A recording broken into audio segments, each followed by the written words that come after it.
नमस्कार दोस्तों, all exam live classes में आपका फिर से स्वागत है। लास्ट टॉपिक जो हमारा वेजिटेशन से रिलेटेड था, वनस्पति से संबंधित था, उस टॉपिक में अपन ने कानूनी या वैधानिक प्रकार की जो वनस्पति थी उसके बारे में अध्ययन करके और आपका जो ज्योग्राफिकल वेजिटेशन था, भौगोलिक वनस्पति थी, उसका अध्ययन किया और वनस्पति या वनों को बचाने के लिए कौन कौन से राष्ट्रीय स्तर पर प्रमुख आंदोलन चलाए गए, उन आंदोलन की भी अपनी उस टॉपिक में चर्चा हुई थी और कुछ प्रमुख कार्यक्रम जो आपके वेजिटेशन या वृक्षारोपण को लेकर गवर्नमेंट ने स्टार्ट किए हैं, उन्हें वृक्षारोपण या वनों संबंधी कार्यक्रम की अपनी लास्ट में चर्चा हुई थी। इसी टॉपिक में अब लास्ट पोर्शन बचा है, वन संरक्षण के लिए बनाए गए जो अधिनियम हैं या कुछ प्रमुख ऐसे दिवस या डे हैं जिनको सेलिब्रेट किया जाता है वनस्पति को लेकर या वनस्पति से जुड़ी हुई बायोडाइवर्सिटी, जैव विविधता को लेकर। तो हम चर्चा करेंगे उसी वेजिटेशन वाले टॉपिक के लास्ट पॉइंट के ऊपर, जो अपना हेडिंग रहेगा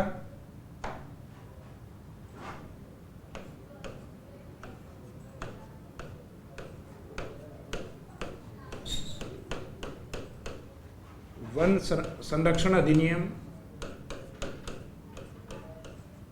एवं प्रमुख दिवस।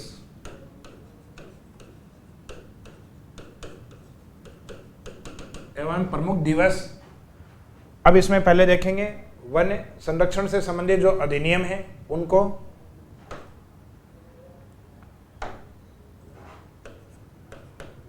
वनों को काटने पर किसी भी व्यक्ति को सजा का प्रावधान है या किसी भी व्यक्ति को सजा दी जा सकती है, ये तय किया गया था 1980 के अधिनियम में। बाद में संशोधित करके उसे 1988 में कन्वर्ट कर दिया गया या परिवर्तित कर दिया गया।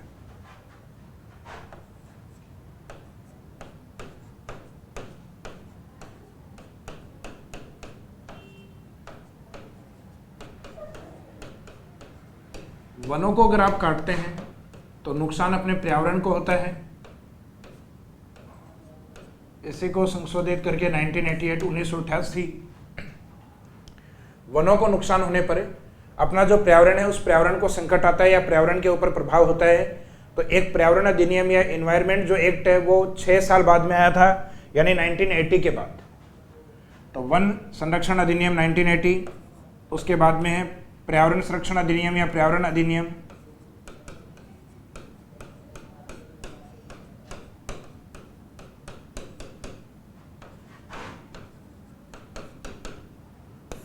पर्यावरण संरक्षण अधिनियम 1986। बाद में जीवों को लेकर और वनस्पति को लेकर, यानी बायोडाइवर्सिटी दोनों को लेकर, बायोडाइवर्सिटी में दोनों ही है, वनस्पति और जीव दोनों को शामिल किया जाता है।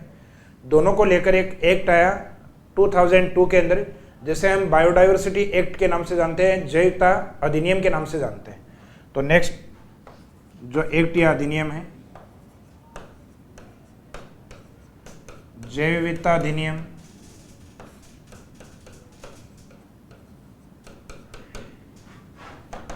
जैव विविधता अधिनियम 2002। तो ये 3 प्रमुख एक्ट या अधिनियम है इसमें, 1980, 86 और 2002। इस अधिनियम के बाद में कुछ प्रमुख दिवस हैं, इम्पोर्टेड डे हैं। ये इम्पोर्टेड डे कौन कौन से हैं, तो इन प्रमुख दिवस के बारे में देखेंगे इनके जस्ट बाद में। तो ये पहले आप राइट डाउन करें, इसके बाद में नेक्स्ट पार्ट है अपना प्रमुख दिवस। तो पॉइंट यही है, हेडिंग वही रहेगी, लेकिन उस हेडिंग में अपने जो प्रमुख दिवस हैं एनवायरनमेंट से जुड़े हुए, पर्यावरण से जुड़े हुए, वो देखते हैं। इन दिवस की शुरुआत करते हैं अपन 21 मार्च से, उसके बाद में नेक्स्ट 22 मार्च, फिर नेक्स्ट मंथ अप्रैल, जिसमें वापस अप्रैल में भी 22, नेक्स्ट है मई या मई में आपका अगेन 22। तो ये 3 मंथ्स है, मार्च, अप्रैल, मई। इसमें तीनों में डेट आपकी इक्वल है, 22, 22 एंड 22। फिर नेक्स्ट आपका जो इम्पोर्टेंट डे है वो जून में है, और जून वाले डे का लगभग सभी को पता है, 5 जून इंटरनेशनल एनवायरनमेंट डे, अंतर्राष्ट्रीय पर्यावरण दिवस 5 जून को मनाया जाता है। अब इनमें से कौन से दिवस को क्या बोला जाता है, तो 21 मार्च वाला जो है इसको नाम दिया जाता है विश्व वानिकी दिवस, इंटरनेशनल फॉरेस्ट्री डे, विश्व वानिकी दिवस।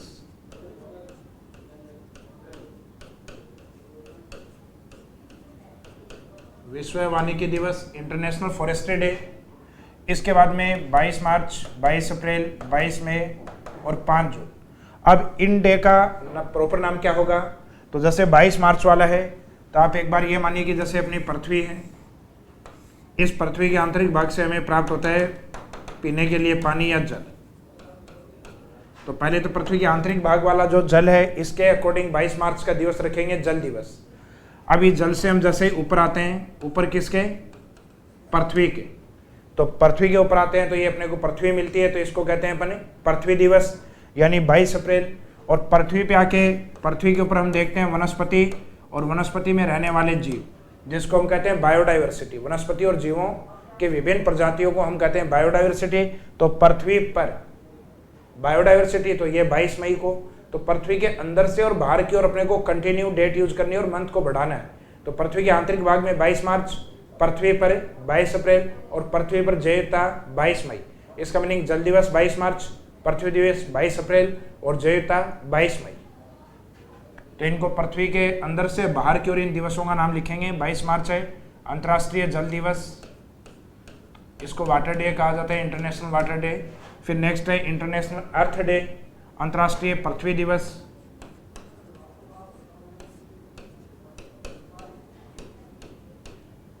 फिर है 22 मई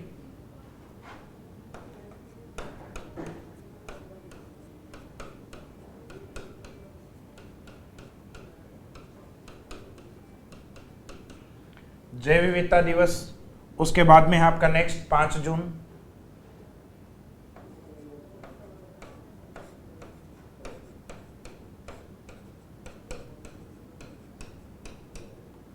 पर्यावरण दिवस। तो ये इंपॉर्टेंट डे जिनके हर साल आपकी अलग अलग थीम होती है। तो इस साल के लिए कुछ इंपॉर्टेंट डे जिनकी आपको थीम याद रखनी है, तो नेक्स्ट हेडिंग में या इनके आगे अगर जगह हो तो आगे आप मेंशन कर लीजिए, अदरवाइज नीचे नोट या विशेष बिंदु में, क्योंकि ये थीम हर एक साल चेंज होती है। तो इस बार का 2020 की इनकी जो प्रमुख दिवस है, इनकी प्रमुख थीम क्या रखी गई है?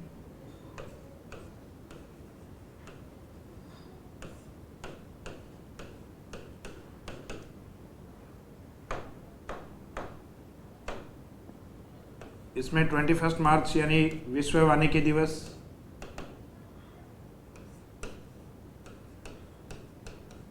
फॉरेस्ट एंड बायोडाइवर्सिटी,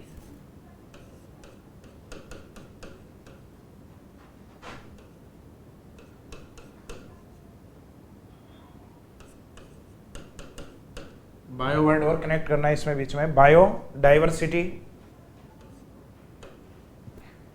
नेक्स्ट है 21 मार्च के बाद में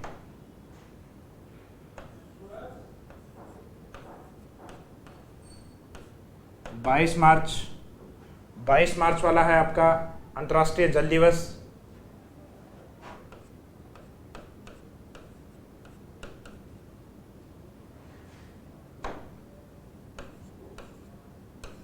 water and climate.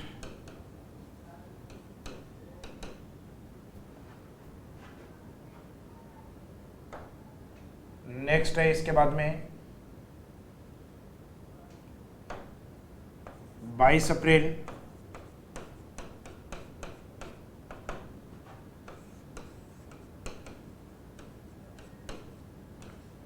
Climate change. इसके बाद में आपका 22 मई जो अंतर्राष्ट्रीय जैव विविधता दिवस है, बायोडाइवर्सिटी डे है।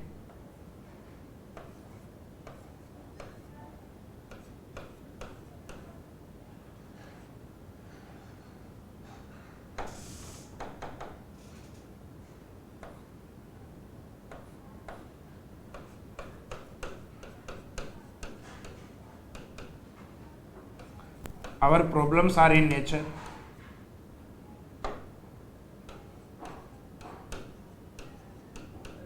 हमारी जो समस्याएं हैं, हमारी जो प्रॉब्लम्स हैं, our problem solutions are in nature.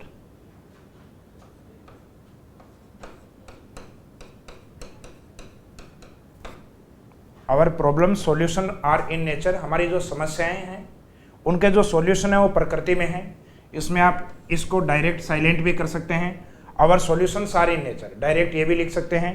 तो ये जो सॉल्यूशन आर इन नेचर, इस शब्द को आप ध्यान रखिएगा। इसके बाद में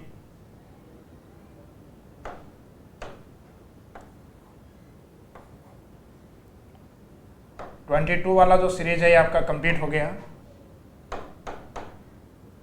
मई के बाद में जो जून होता है, 5 जून अंतर्राष्ट्रीय पर्यावरण दिवस।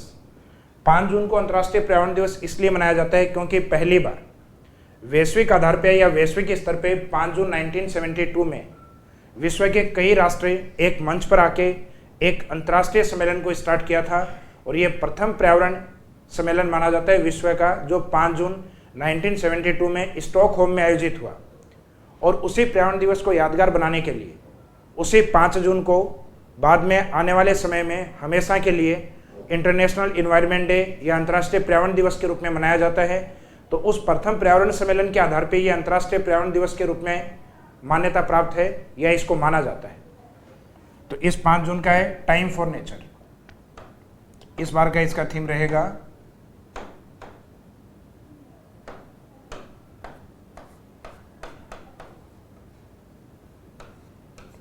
टाइम फॉर नेचर, यानी प्रकृति के लिए समय, कि इंसान को अपनी प्रकृति है उसके लिए समय निकालना होगा, उसे अपना समय देना होगा।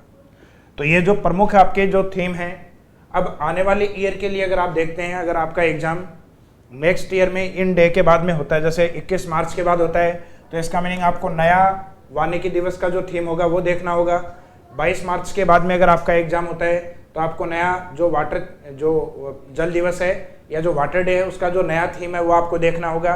तो हर साल के लिए आपको ये जो थीम है ये अपडेट करना होगा। तो इसलिए मैंने आपको इनको अलग लिखवाया है। और कई बार क्या होता है कि आप जिस ईयर में चल रहे होते हैं जस्ट उससे पहले वाले ईयर का भी पूछ लिया जाता है। तो 2020 का तो आपके लिए इंपॉर्टेंट है। इसके साथ ही अगर आप 2021 में जाते हैं तो 21 वाले भी आपको याद रखने हैं और 2020 वाले भी आप याद रखिएगा। हालांकि इसमें कुछ कीवर्ड होते हैं जिनको आपको देखना है।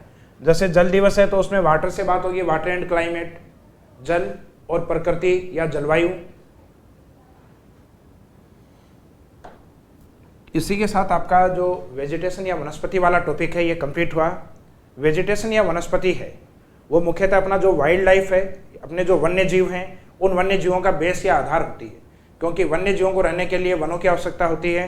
तो अब अपन स्टार्ट करेंगे आपका जो सिलेबस दिया हुआ है रीट में, उस सिलेबस के अकॉर्डिंग जो अपने वन्य जीव और उनके संरक्षण से संबंधित बातें, उनका संरक्षण किस तरीके से राष्ट्रीय स्तर पर किया गया है और अलग अलग राज्यों ने भी इनमें अपना महत्वपूर्ण योगदान दिया है।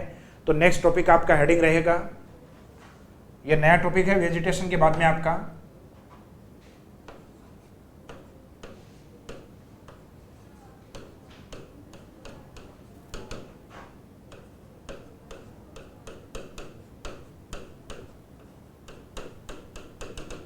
वन्य जीव है उनका संरक्षण।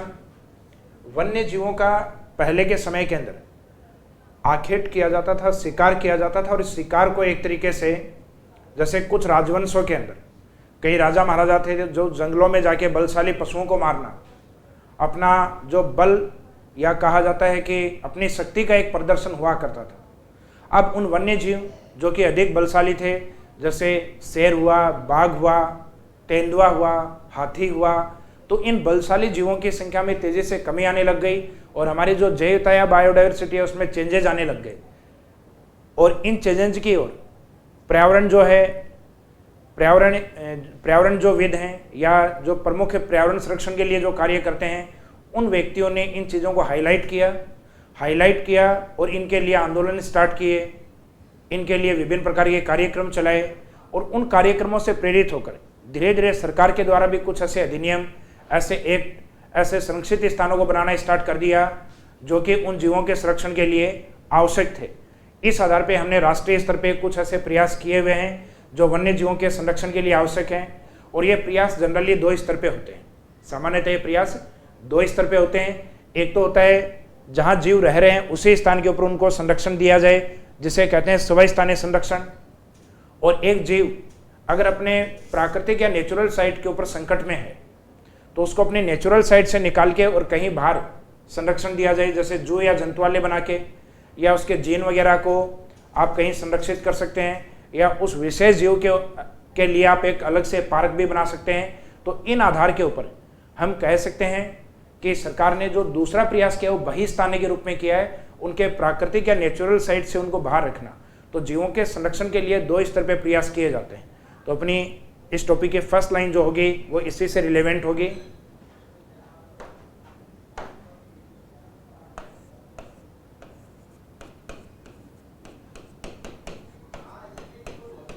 जीवों के संरक्षण के लिए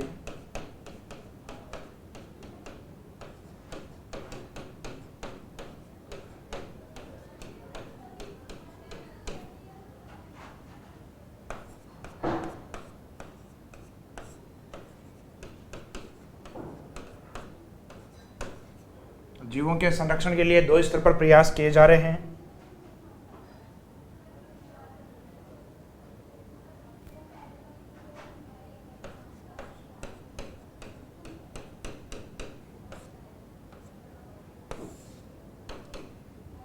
अब जो संरक्षण के जो प्रयास हैं, जिसमें एक प्रयास आपका इन सिटू,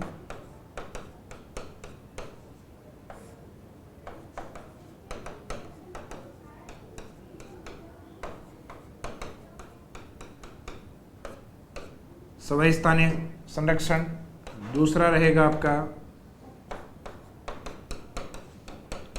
एक्स सिटू यानी बहिस्थानीय संरक्षण।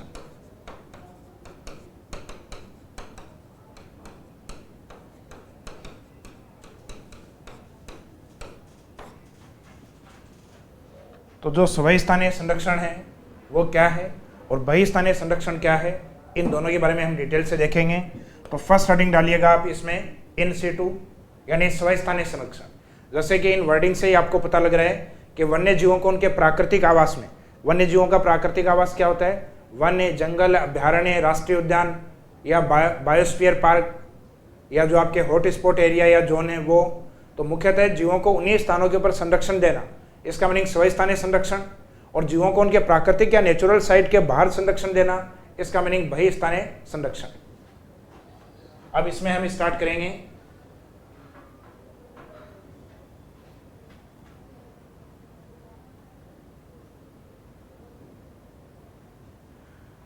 कविता पांड्या आपका आया है कि सर आपके YouTube पर क्लासेज नहीं हो रही, तो कुछ समय बाद YouTube की क्लासेज आपकी प्रॉपर और वापस स्टार्ट हो जाएंगी। अच्छा, निधि सिंह आवाज़ नहीं आ रही। आवाज़ में मेरे हिसाब से अभी तक कोई प्रॉब्लम नहीं है, हो सकता है आपके स्पीकर लगने में कोई दिक्कत हो सकती है, अदरवाइज और कमेंट आ जाते हैं स्टूडेंट्स के, तो एक बार फिर से आप चेक कर लीजिए। मेरे हिसाब से वॉइस इज ऑलरेडी सभी को परफेक्ट आ रही होगी। और बाकी सभी स्टूडेंट्स को गुड मॉर्निंग, नमस्ते। इसमें आप हेडिंग में डालिएगा फर्स्ट इन सिटू। तो इन सिटू वाला जो है इसके अंदर हम देखते हैं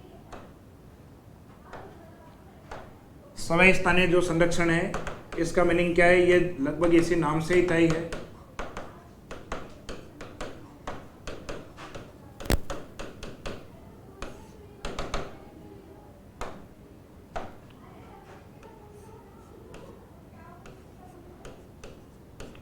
वन्य जीवों को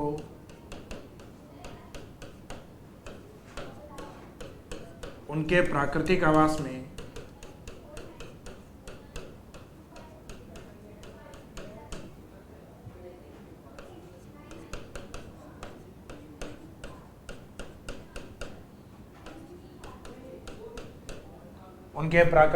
में संरक्षण देना।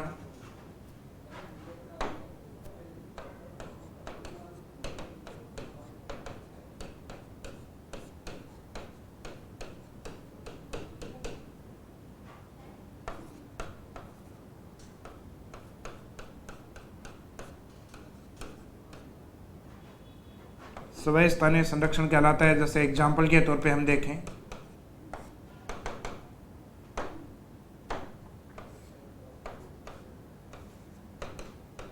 तो अपने जो बायोस्फीयर पार्क हैं,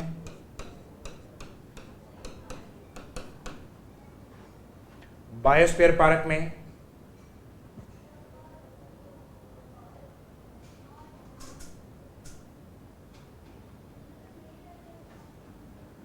बायोस्फीयर पार्क के बाद में हम देखते हैं नेक्स्ट जो अपने नेशनल पार्क हैं, राष्ट्रीय उद्यान। अब ये बायोस्फीयर पार्क और राष्ट्रीय उद्यान, इनमें जनरली फर्क इतना है कि जो बायोस्फीयर पार्क है ये कई राष्ट्रीय उद्यान में भी अपने शामिल हैं, और बायोस्फीयर पार्क है वहाँ पे वनस्पति और जीवों की संख्या जनरली अधिक होती है, और उनसे कम राष्ट्रीय उद्यान, और राष्ट्रीय उद्यानों से जहाँ जीवों की संख्या और कम होती है वो राज्य स्तर के होते हैं, जिन्हें जनरली हम अभ्यारण्य कहते हैं। नॉर्म्स वगैरह जीवों के लिए सामान्यतः सेंट्रल गवर्नमेंट और राज्य दोनों ही बना सकते हैं उनके संरक्षण के लिए। कुछ विशेष जीव जो किसी राज्य विशेष से जुड़े हुए हैं, दूसरे राज्यों में नहीं हैं, तो उन जीवों को विशेष संरक्षण वो राज्य दे सकता है। राष्ट्रीय उद्यान के बाद में अभ्यारण्य,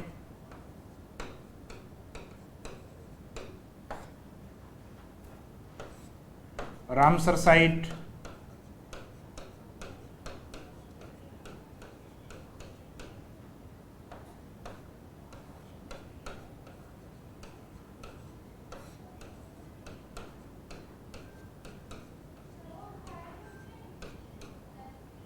कंजर्वेशन रिजर्व, टाइगर प्रोजेक्ट या बाघ परियोजना,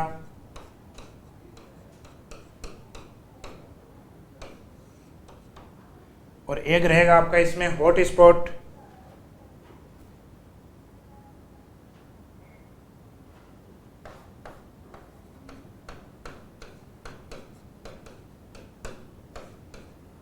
ये क्या है, इनके क्या क्या मीनिंग है, ये अपन जब इनके बारे में आपको लिखवाएंगे तब उसके अंदर लिखवाएंगे। जैसे सवई स्थानीय की अपन ने चर्चा की है, इसी तरीके से हम बही स्थानीय की भी चर्चा करेंगे। पहले बही स्थानीय का मीनिंग क्या है, उसके बाद में हम स्टार्ट करेंगे अपने बायोस्फीयर पार्क को, राष्ट्रीय उद्यानों को, कुछ प्रमुख अभ्यारण्य हैं, इन दोनों टॉपिक्स को एक साथ ही लेके चलेंगे अपन, राष्ट्रीय उद्यान और अभ्यारण्य को, रामसर साइट, कंजर्वेशन रिजर्व और टाइगर प्रोजेक्ट। तो इन पॉइंट्स के अंदर आपके जनरली जो क्वेश्चन अधिक एग्जाम में पूछे जा सकते हैं वो बायोस्फीयर पार्क या राष्ट्रीय उद्यान और अभ्यारण्यों से क्वेश्चन आपके आते हैं। तो जनरली टॉपिक आपके ये है जहाँ से पूछे जाते हैं। पेपर को और ज़्यादा टफ दिया जाए तो बाघ प्रोजेक्ट है, ये भी आपके अभ्यारण्य और जो आपके राष्ट्रीय उद्यान है इनसे जुड़े हुए होते हैं। और बात करें अपन रामसर साइट की, तो रामसर साइट वर्तमान में देश के अंदर कंटिन्यू बढ़ती जा रही है, तो पेपर को अगर टफ बनाया जाएगा तो आपको यहाँ से क्वेश्चन निकाला जा सकता है।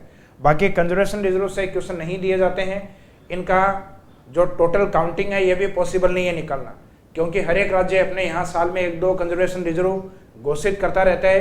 जो लास्ट में राजस्थान की भी अपडेट हुई है उसके बारे में भी जो नेशनल वाला जो साइट है उस पर सही नहीं दिया हुआ। इसका मीनिंग है राष्ट्रीय स्तर पे जैसे राजस्थान ने अपनी चेंज किए हैं जिनका हमें पता है, तो उतना क्या पता कितने राज्यों में कितने चेंजेज हुए होंगे जिनका हमें पता भी नहीं है। तो सभी राज्यों के कंजर्वेशन रिजर्व को याद रखना पॉसिबल नहीं है, लेकिन टाइगर प्रोजेक्ट सीमित हैं और इनके बारे में जनरली सही डिटेल अपने को मिल जाती है। तो एक कंजर्वेशन रिजर्व को छोड़ के बाकी सभी की जो काउंटिंग है ये आपको याद रखना है, क्योंकि लास्ट ईयर 2018 आरएस में एक प्रकार का फैक्चुअल क्वेश्चन आपका इसमें पूछा गया था कि देश में राष्ट्रीय उद्यान कितने हैं, देश में अभ्यारण्य कितने हैं, इसको लेके एक पॉइंट दिया था जिसमें जिनको एग्जामिनर ने पूछा था उनकी काउंटिंग उनके सामने दी हुई थी, उनकी संख्या उनके सामने दी हुई थी, जिसको हमें मैच करना होता है। अब इसमें एक दूसरा पार्ट है जीवों के संरक्षण का, जैसे हम हेडिंग में लिखेंगे बही स्थानीय संरक्षण या XC2।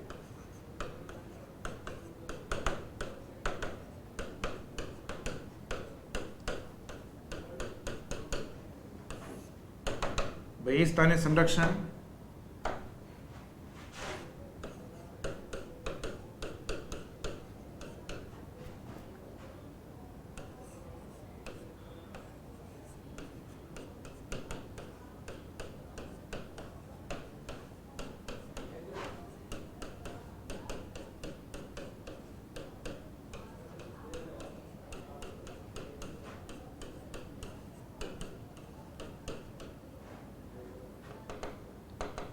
जीवों को उनके प्राकृतिक आवास के बाहर संरक्षण देना,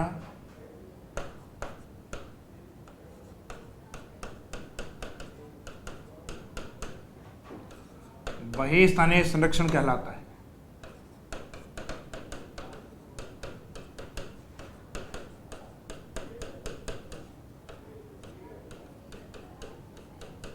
वही स्थानीय संरक्षण कहलाता है।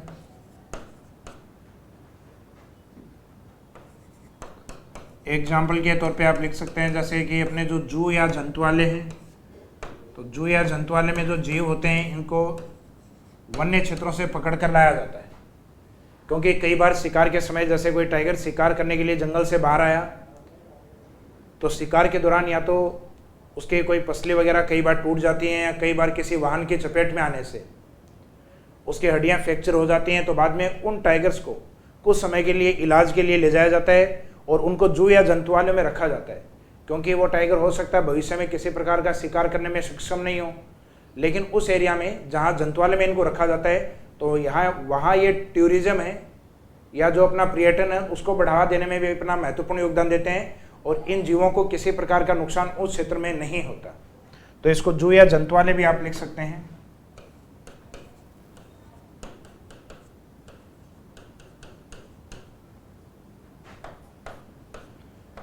एक जीवों के जीन बैंक जहाँ जीवों के जीन्स को सुरक्षित रख सकते हैं ताकि भविष्य में उस प्रकार के जीवों को पुनः बनाया जा सके।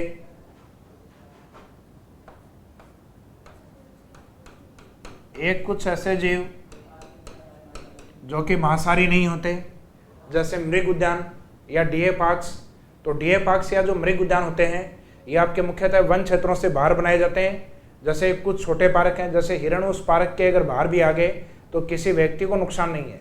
तो इसका मीनिंग कुछ डियर पार्क हैं राजस्थान में, इंडिया में या भारत के अन्य राज्यों में, तो ये अपने आप में वन्य क्षेत्रों के बाहर स्थापित किए गए। आबादी वाले क्षेत्रों में भी ये स्थापित किए जा सकते हैं, जबकि टाइगर प्रोजेक्ट है ये आबादी वाले क्षेत्रों से दूर चलाए जाते हैं, क्योंकि टाइगर है बलशाली जीव माना जाता है और नरसंहार भी कर सकता है, यानी व्यक्तियों को भी ये मार सकता है। तो ये कुछ एक ऐसे एग्जाम्पल हैं जो कि आपके बहिस्थानीय संरक्षण के रूप में एक जलीय जीवों के लिए संरक्षण का एक बेस्ट तरीका है। अगर जलीय जीव अगर आपके तालाब में है, सागरीय भाग में है, नदी में है, तब तक वो सवाई स्थान है, लेकिन उनको निकाल के जब आप अपने घर में रखे कांच के बावल या ऐसा कोई पॉट, कांच का पॉट जिसके अंदर आप पानी डाल के और उन जीवों को रखते हैं, जैसे कछुआ हो चाहे मछली हो, तो उसे हम कहते हैं एक्वेरियम। उस कांच के बड़े बाउल को हम क्या कहते हैं? एक्वेरियम, जिसमें जलीय जीवों को संरक्षण दिया जाता है। एक्वेरियम, तो एक इसका ध्यान रखिएगा। तो ये जो प्रमुख एग्जाम्पल है ये आपके बहिस्थानीय संरक्षण को लेकर है। इसके बाद में हम आगे बढ़ते हैं इस टॉपिक में।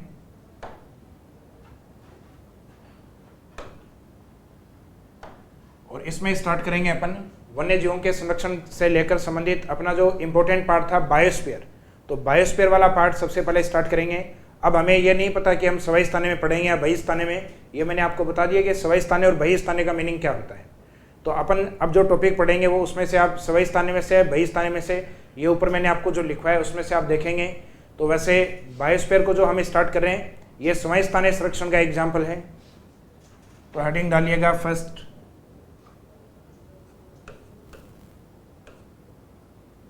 Biosphere park.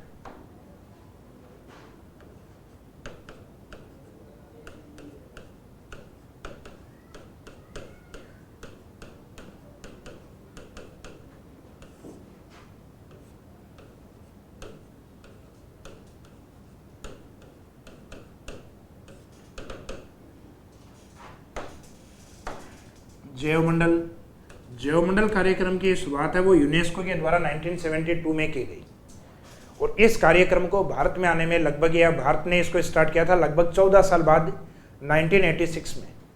1986 में भारत में प्रथम जैवमंडल स्थापित किया गया था दक्षिणी भारत में, जो कि मैंने आपको इंडियन ज्योग्राफी जब पढ़ाई थी तब नीलगिरी वर्ड पढ़ाया था। उस नीलगिरी में मैंने लिखवाया भी था कि ये देश का 1986 में बना हुआ प्रथम जैवमंडल है।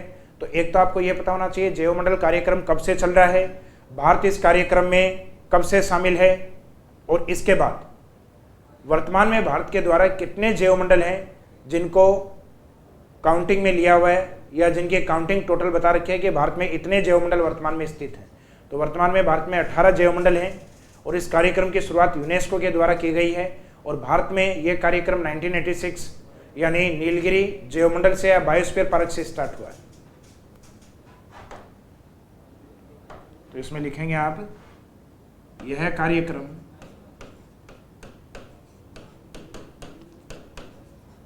यूनेस्को के द्वारा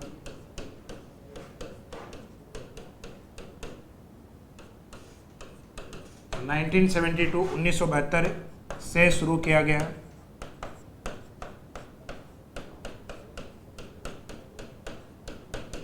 यह कार्यक्रम यूनेस्को के द्वारा 1972 से शुरू किया गया।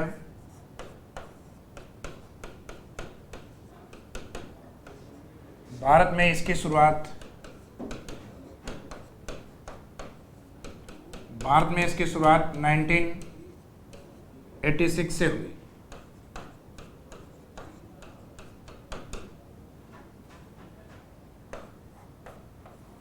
वर्तमान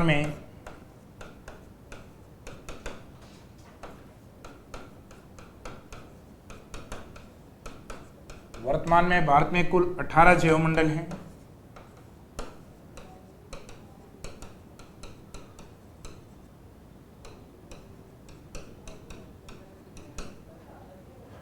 वर्तमान में कुल 18 जैवमंडल हैं, जिसमें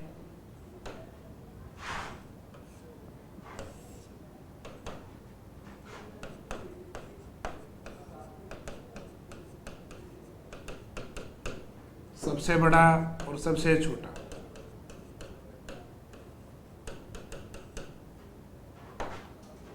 सबसे बड़ा मन्नार की खाड़ी,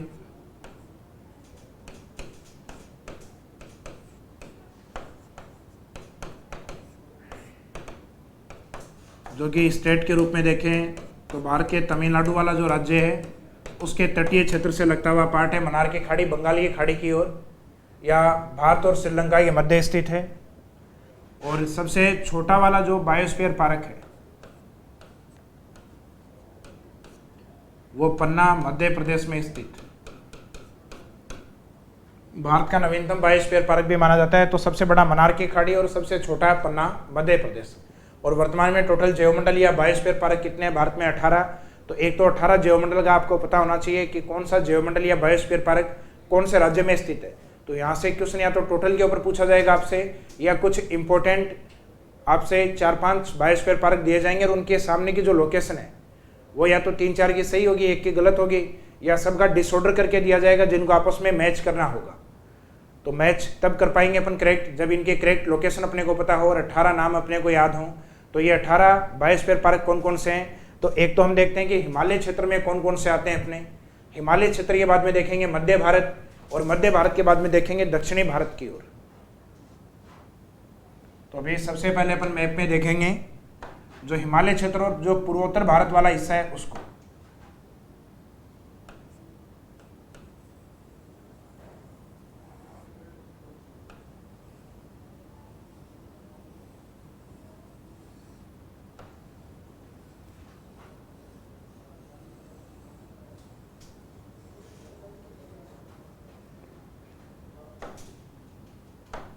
तो इसमें एक तो हिमाचल प्रदेश वाला जो पार्ट है, एक उत्तराखंड वाला पार्ट है यहाँ पर, एक हिमालय वाले क्षेत्र में सिक्किम वाला पार्ट है, इसमें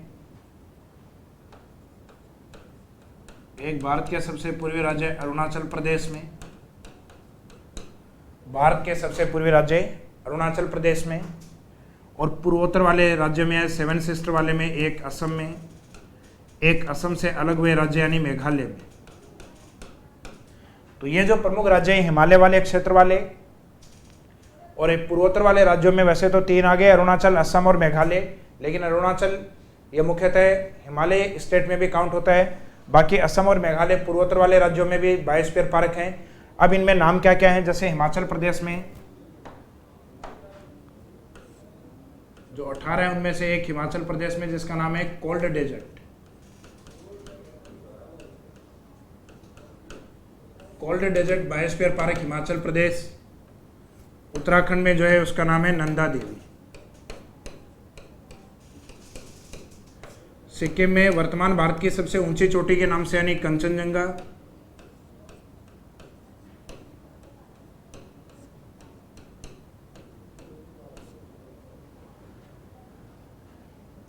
इसके बाद में अरुणाचल प्रदेश की ओर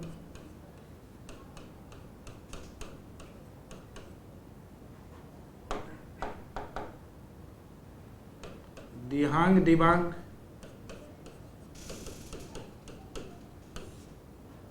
दिहांग दिबांग नाम से असम में प्रमुख राष्ट्रीय उद्यान भी है मानस, मानस सेखोवा डिब्रू,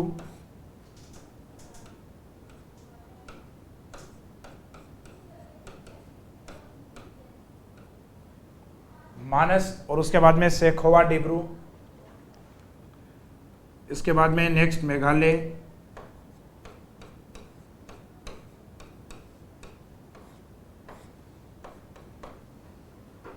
तो ये भारत के कुछ प्रमुख बायोस्फीयर पार्क हैं, जिसमें 4 तो आपके हिमालय क्षेत्र के आते हैं, असम और मेघालय, यहाँ से अपने को 3 याद रखने हैं, जिसमें मानस का नाम भी काफ़ी प्रसिद्ध है।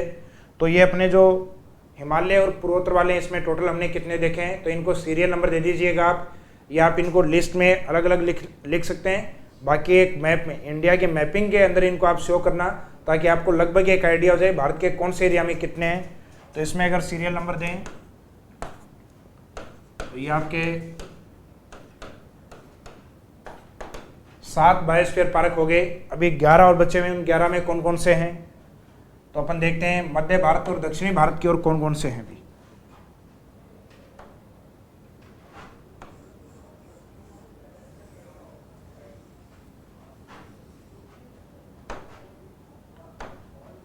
मध्य भारत की ओर आपका एक महत्वपूर्ण राज्य आता है मध्य प्रदेश। मध्य प्रदेश की ओर आपके जो इंपॉर्टेंट बायोस्फीयर पार्क आते हैं, उसमें एक तो नवीनतम आता है पन्ना, एक आता है पंचमढ़ी,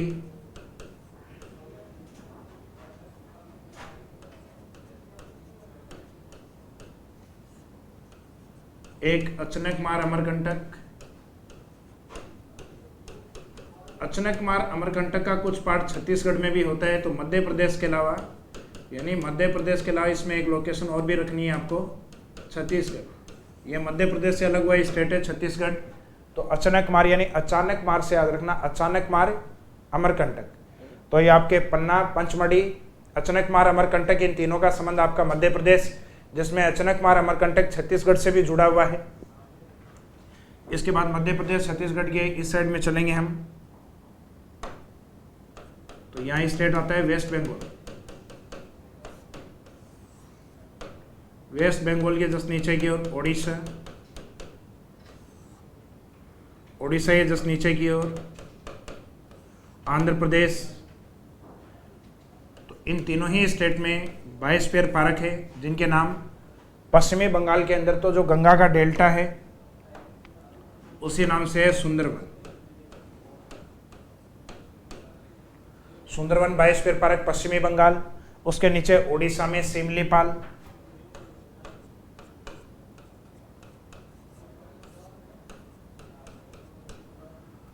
ओडिशा में सिमलीपाल, आंध्र प्रदेश में शेषाचलम,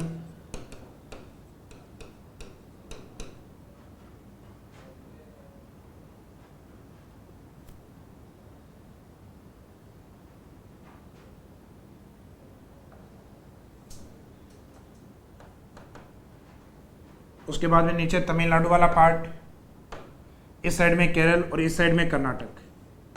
तीनों की सीमा पे जो पहाड़ी है, नीलगिरी पहाड़ी, ये नीलगिरी वाला क्षेत्र जो भारत का प्रथम जैवमंडल माना जाता है, नीलगिरी।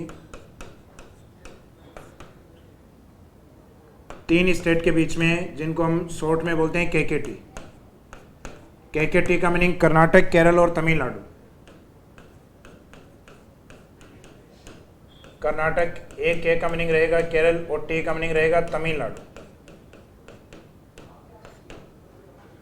इसके बाद में केरल और तमिलनाडु के बीच में अगस्थामलाई। अगस्थामलाई के अंदर कर्नाटक शामिल नहीं होता, बाकी ऊपर वाले 2 रिपीट करने आपको, केरल को और एक तमिलनाडु को।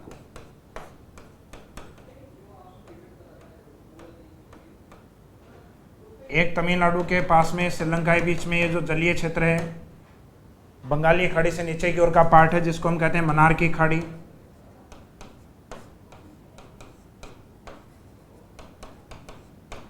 मन्नार की खाड़ी। और आपके जो द्वीप समूह हैं उन द्वीप समूह में जो निकोबार वाला पार्ट है, उस निकोबार में जो सबसे नीचे वाला निकोबार है जिसको कहा जाता है ग्रेट निकोबार। ये ग्रेट निकोबार भी जलीय क्षेत्र वाला पार्ट आता है। तो ग्रेट निकोबार जिसमें स्थलीय और कुछ जलीय भाग भी इसमें शामिल है, तो ये भी अपने बायोस्फीयर पार्क में है। तो अभी तक आपके जो 7 कंप्लीट हुए थे, उन 7 के बाद में आगे कंटिन्यू सीरियल नंबर आप लिखते रहिएगा।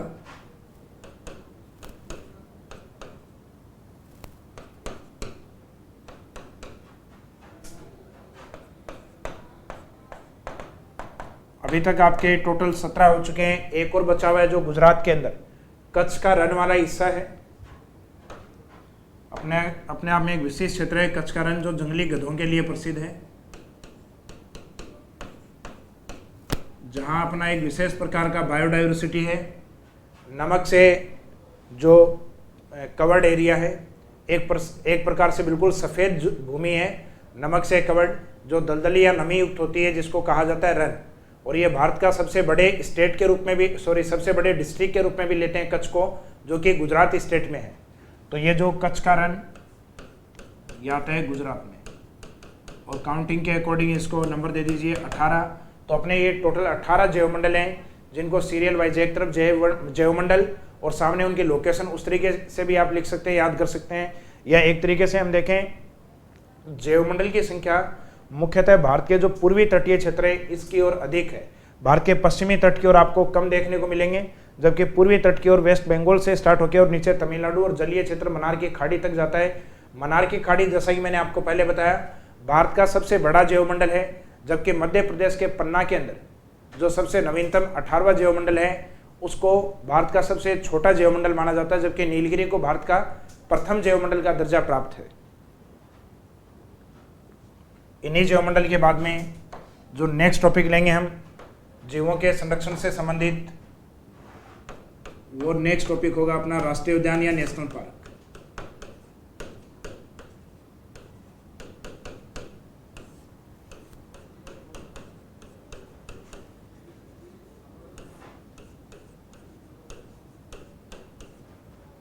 जैसा कि जैवमंडल में आपको एक काउंटिंग याद है, वो काउंटिंग क्या थी, टोटल 18। तो उस तरीके से देश में आपको राष्ट्रीय उद्यानों की काउंटिंग है वो भी आपको याद होनी चाहिए, जो अभी तक 103 थी, वर्तमान में एक बढ़ के और 104। हालांकि एक बढ़ा वो कहीं मेंशन नहीं है, लेकिन वर्तमान में इनकी जो काउंटिंग है वो काउंटिंग इन्होंने 104 मानी है। और 104 के 104 राष्ट्रीय उद्यान याद करना पॉसिबल नहीं है। कुछ ऐसे महत्वपूर्ण राष्ट्रीय उद्यान जिनको कुछ विशेष जीवों को लेकर जुड़ाव है या हाल ही में किसी विशेष चर्चाओं के अंदर जो शामिल रहे हैं, तो उन्हीं को एग्जाम में जनरली पूछा जाता है। तो एक तो आपको टोटल इनका काउंटिंग याद होना चाहिए, और एक भारत के प्रमुख राष्ट्रीय उद्यान कौन से हैं, सबसे बड़ा छोटा कौन सा है, सर्वाधिक राष्ट्रीय उद्यान कहाँ पर हैं, इनकी हम चर्चा करेंगे। तो इस टॉपिक में सबसे फर्स्ट लाइन में आप मेंशन करेंगे भारत में वर्तमान में कुल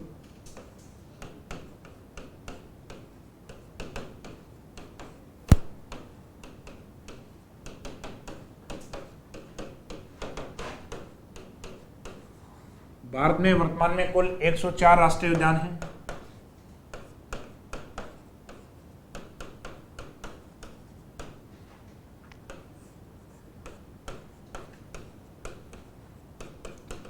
सर्वाधिक राष्ट्रीय उद्यान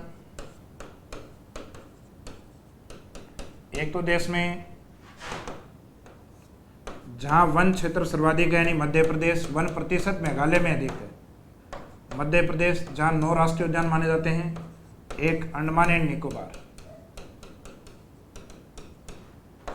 यहाँ पे भी काउंटिंग के अकॉर्डिंग 9 राष्ट्रीय उद्यान माने जाते हैं।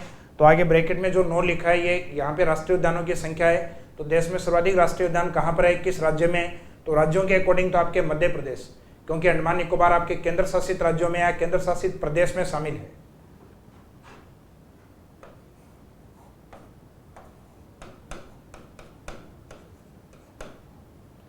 भारत में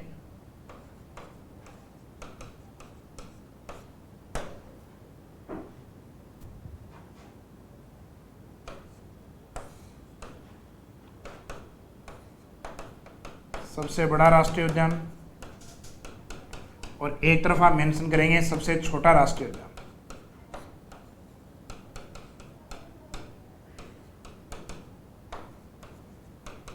तो सबसे बड़ा ये तो यहाँ मेंशन है, आगे सिर्फ ये लिख सकते हैं छोटा राष्ट्रीय उद्यान, जबकि सबसे बड़ा राष्ट्रीय उद्यान, सबसे बड़ा तो भारत के सबसे उत्तरी राज्य में, जो कि वर्तमान में कौन सा बन चुका है, लद्दाख। पहले था जम्मू एंड कश्मीर, अब उससे अलग होकर दो पार्ट हो गए, जम्मू कश्मीर केंद्र शासित प्रदेश और लद्दाख। तो लद्दाख वाले क्षेत्र के अंदर भारत का सबसे बड़ा राष्ट्रीय उद्यान, जिसको कहा जाता है हेमिस, हेमिस के आगे ब्रैकेट में आप मेंशन कर सकते हैं लद्दाख। जबकि सबसे छोटा जो राष्ट्रीय उद्यान है वह है साउथ बटन।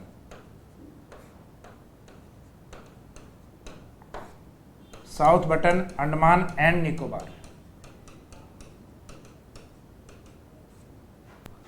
तो South Button Andaman and Nicobar, ये वाला भारत का सबसे छोटा, वर्तमान के जो 104 राष्ट्रीय उद्यान है उनमें सबसे छोटा इसी को माना जाता है।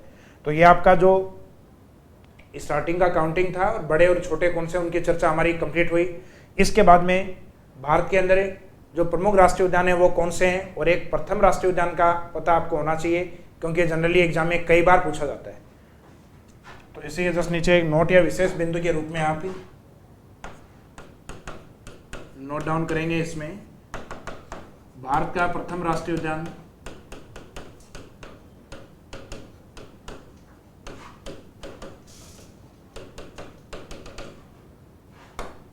भारत का प्रथम राष्ट्रीय उद्यान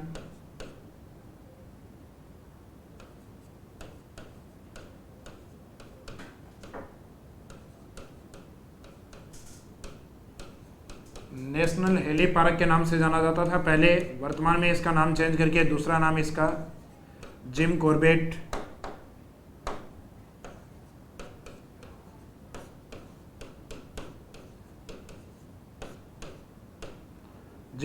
नेशनल पार्क, जिसकी स्थापना ब्रिटिश भारत में हो गई थी 1936 में। इसको देश का पहला नेशनल पार्क और देश का पहला ऐसा नेशनल पार्क भी माना जाता है जहां टाइगर प्रोजेक्ट या बाघ परियोजनाओं की शुरुआत सबसे पहले हुई, जो कि बाघ अधिनियम 1973 के बाद स्टार्ट हुई हैं, या 1973 से स्टार्ट हुई हैं। तो उसके लिए हम ये इस पार्ट को स्टार्ट करेंगे, national Hailey park Jim Corbett, इसको देखेंगे अपन। तो ये सामान्यतः बाघ परियोजनाओं के लिए भी प्रसिद्ध है और देश के प्रथम राष्ट्रीय उद्यान के रूप में भी ये प्रमुख है। इसके बारे में एग्जाम में कई बार पूछा भी गया। इसका लोकेशन या स्थिति आपको ध्यान होनी चाहिए।